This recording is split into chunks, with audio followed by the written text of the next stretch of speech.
This is the Kohler toilet I purchased from efaucets.com. The supply valve is on. The tank level is low, lower than the float. The float is sticks, and you have to touch it in order to get it to come on. And then at times it won't shut off, even though the float is completely submerged. It keeps filling.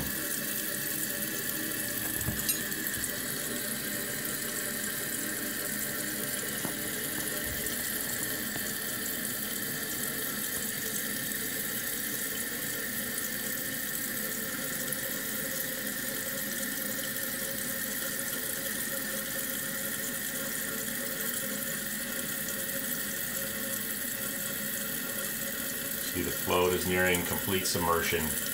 It's completely submerged. It's not moving. The float's not moving at all. And now it's overflowing. And if I touch it here, it'll shut off. This fill valve's defective.